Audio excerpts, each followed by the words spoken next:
বেটে নেওয়ার ঝামেলা ছাড়াই আজকে আপনাদের সাথে শেয়ার করব সিম ভর্তা। দেখতে থাকুন।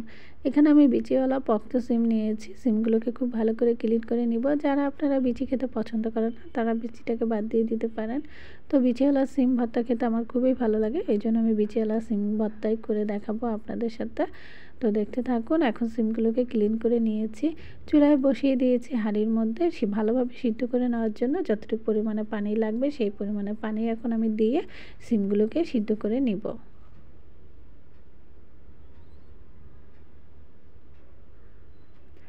সিম খুব ভালোভাবে সিদ্ধ হয়ে গিয়েছে। আমি খুচুরের সাহায্যে একটু দেখিয়ে দিচ্ছি কি পরিমাণে সিদ্ধ হয়েছে। তারপরও আমি পানিগুলোকে ভালো করে সিমের সাথে সিদ্ধ করে শুকিয়ে নিব।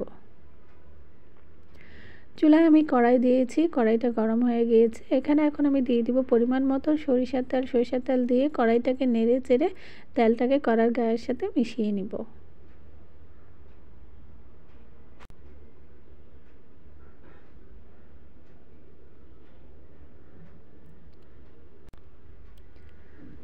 ভালোভাবে মিশিয়ে নেওয়ার পরে তেলটা গরম হয়েছে। এখন এখানে আমি দিয়ে দিব পরিমাণ মতো পেঁয়াজ কুচি আর দিয়ে দিব পরিমাণ মতো রসুন কুচি।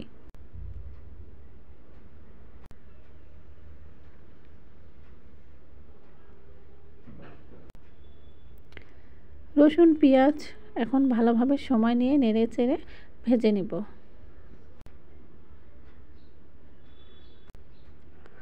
অনেকক্ষণ সময় নিয়ে নেড়ে চেড়ে ভেজে নিতে হবে।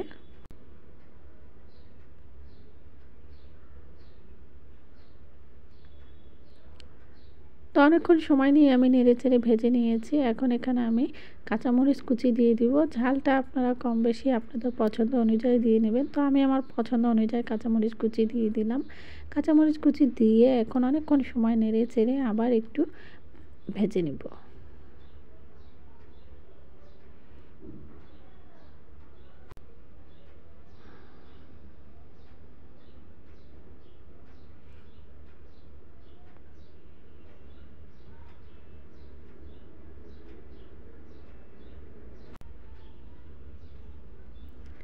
ভালোভাবে ভেজে নেওয়ার পর এখন এখানে আমি দিয়ে দিব সিদ্ধ করে রাখা সিম।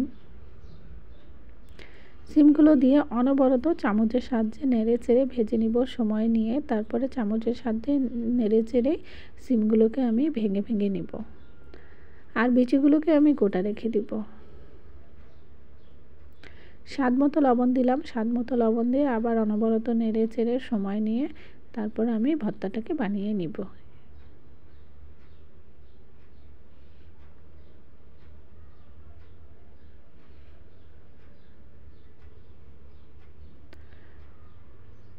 তো এভাবে নেড়ে চেড়েই আমি সিমগুলোকে গলিয়ে নিয়ে ফেলেছি। তো এখন আরেকটু নেড়ে চেড়ে তারপর আমি নামিয়ে নিব। তো তৈরি হয়ে গেল বেটে নেওয়ার ঝামেলা ছাড়াই সিম ভর্তা। তো এইভাবে ভর্তাটা করে খেয়ে দেখবেন যে কতটা পরিমাণে এই ভর্তাটা টেস্টি হয়ে থাকে। না খেলে হয়তো বুঝতেই পারবেন না।